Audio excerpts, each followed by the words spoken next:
اعوذ باللہ من الشیطان الرجیم بسم اللہ الرحمن الرحیم۔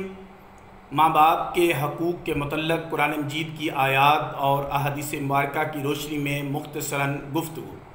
سورہ بنی اسرائیل آیت نمبر 23 ترجمہ اللہ تعالیٰ کا ارشاد ہے، اور آپ کا رب حکم دے چکا ہے کہ تم اس کے سوا کسی اور کی عبادت نہ کرنا، اور ماں باپ کے ساتھ نیک سلوک کرنا، اور اگر تمہاری زندگی میں وہ دونوں یا ان میں سے کوئی ایک بڑھاپے کو پہنچ جائے تو ان کو اف تک نہ کہنا اور نہ ان کو جھڑکنا اور ان سے ادب سے بات کرنا۔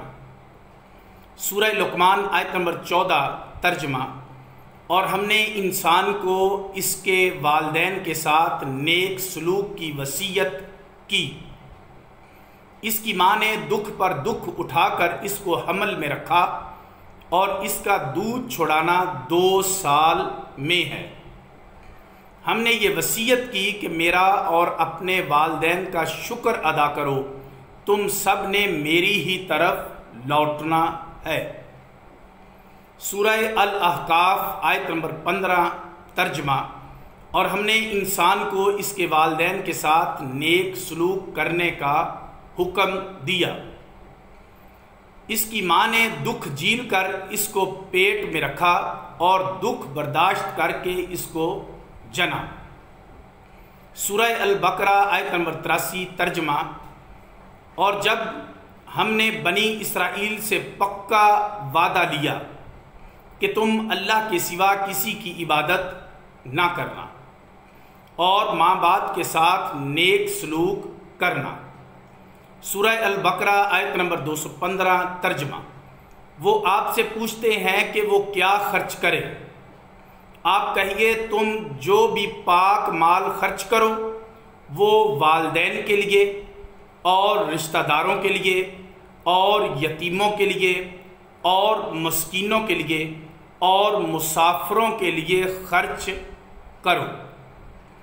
حضرت عبداللہ بن مسعود رضی اللہ عنہ بیان کرتے ہیں کہ رسول اللہ صلی اللہ علیہ وآلہ وسلم سے سوال کیا گیا کہ اللہ کے نزدیک سب سے زیادہ محبوب عمل کون سا ہے؟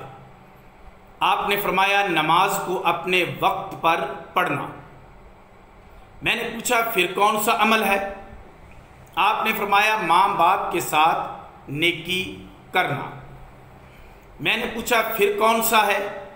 آپ نے فرمایا اللہ کی راہ میں جہاد کرنا۔ حضرت ابن مسعود نے کہا آپ نے مجھے یہ احکام بیان فرمائے، اگر میں اور پوچھتا تو آپ اور بتا دیتے۔ اس حدیث میں نبی صلی اللہ علیہ وآلہ وسلم نے نماز کے بعد ماں باپ کے ساتھ نیکی کا حکم دیا ہے اور اس کو جہاد پر مقدم کیا ہے۔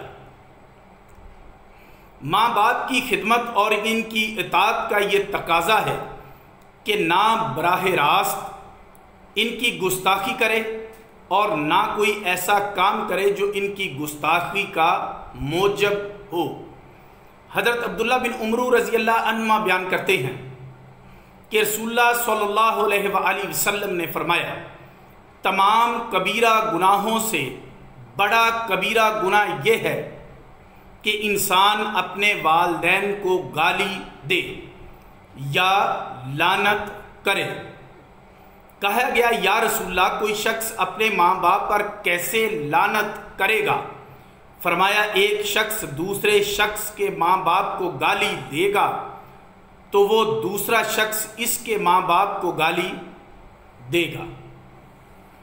حضرت ابو بکر رضی اللہ عنہ بیان کرتے ہیں کہ نبی صلی اللہ علیہ وآلہ وسلم نے 3 بار فرمایا کیا میں تم کو سب سے بڑے کبیرہ گناہ کے متعلق نہ بتاؤں؟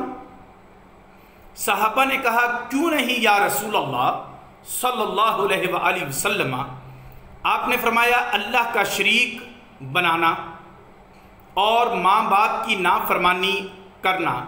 آپ سہارے سے بیٹھے ہوئے تھے، آپ نے فرمایا اور جھوٹی بات کہنا، اس کا آپ نے 3 بار تکرار فرمایا۔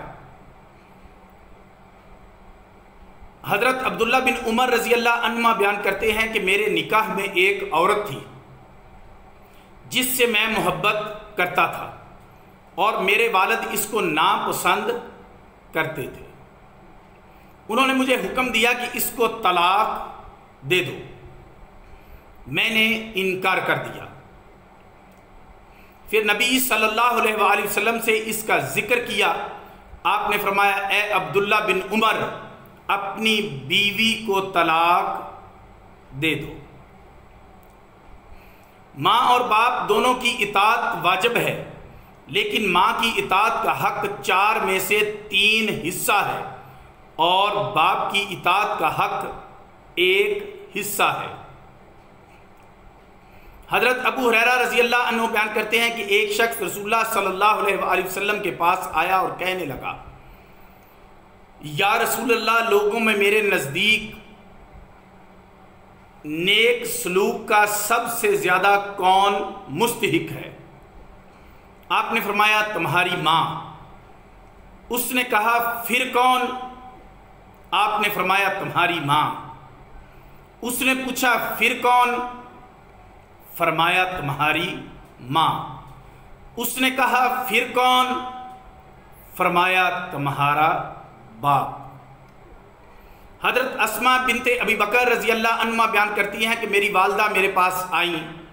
وہ رسول اللہ صلی اللہ علیہ وآلہ وسلم کے عہد میں مشرکہ تھی۔ میں نے رسول اللہ صلی اللہ علیہ وآلہ وسلم سے پوچھا، یا رسول اللہ، وہ اسلام سے اعراض کرتی ہیں، کیا میں ان کے ساتھ نیک صلہ رحم کروں؟ آپ نے فرمایا ہاں، تم ان کے ساتھ صلہ رحم کرو۔ حضرت عبداللہ بن عمر بیان کرتے ہیں کہ ایک شخص نے نبی صلی اللہ علیہ وآلہ وسلم سے پوچھا، کیا میں جہاد کروں؟ آپ نے پوچھا تمہارے ماں باپ ہیں؟ اس نے کہا جی ہاں۔ آپ نے فرمایا پھر تم ان کی خدمت میں جہاد کرو۔ معاویہ بن جہمہ السلمی بیان کرتے ہیں کہ حضرت جہمہ رضی اللہ عنہ نبی صلی اللہ علیہ وآلہ وسلم کی خدمت میں گئے اور عرض کیا میں جہاد کے لیے جانا چاہتا ہوں اور آپ کی خدمت میں حاضر ہوا ہوں۔ آپ نے پوچھا کیا تمہاری ماں ہے؟ اس نے کہا ہاں۔ آپ نے فرمایا پھر اس کے ساتھ لازم رہو، کیونکہ جنت اس کے پیروں کے پاس ہے۔ وہ پھر دوبارہ کسی اور وقت گئے، پھر 12 کسی اور وقت گئے تو آپ نے یہی جواب دیا۔ ایک اور روایت میں ہے کہ جنت ماں کے قدموں کے نیچے ہے۔ حضرت انس رضی اللہ عنہ بیان کرتے ہیں کہ رسول اللہ صلی اللہ علیہ وآلہ وسلم نے فرمایا، جب تمہاری ماں تم کو نفل نماز میں بلائے